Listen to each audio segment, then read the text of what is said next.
salaamaaleykum ami Mamadou naa def Mamadou naka yi tey baa yaa ngi ci jàmm naka njaboot gi baa kenn woppul ami Mamadou am nga une minute am nga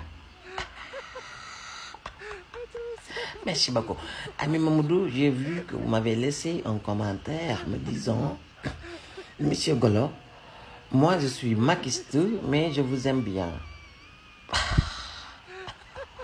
wallaay Achim ami Mamadou mooy yabaate rek te xorom nee na ma monsieur Golo mooy lan yow tamit nag mais bon bref ami Mamadou, ce message bi ça me touche beaucoup vraiment et je ne peux que vous dire que je vous aime bien aussi vraiment merci beaucoup mais li gën a dalal sama xel ci sa message bi mooy le fait que vous avez dit maquiste et non apériste.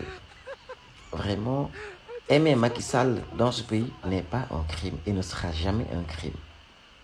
Ça, il faut qu'on soit d'accord avec ça.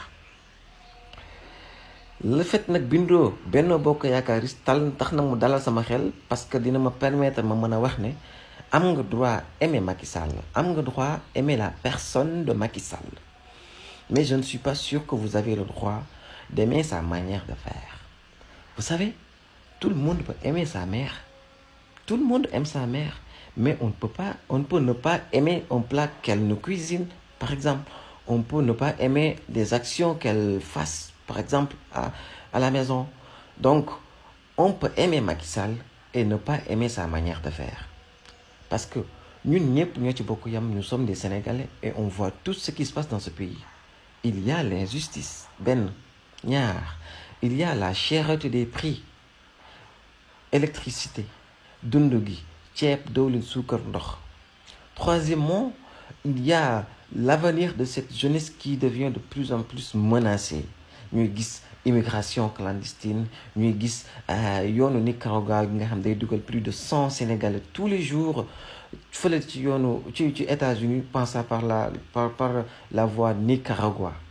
Donc nous tous autant que nous sommes, en tant que Sénégalais, nous ne devons accepter en aucun cas que les politiques nous divisent, mais surtout ne pas accepter que son objectif qui est de développer le pays, de changer le pays, qui est d'améliorer la situation de tout un chacun de nous, ay politique ak benn système ñëw fii di ñu détourner ci objectif boobu.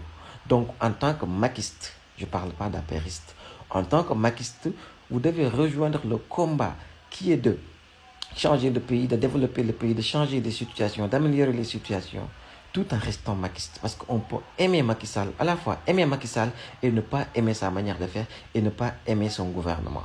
Donc pour les apéristes, c'est autre chose.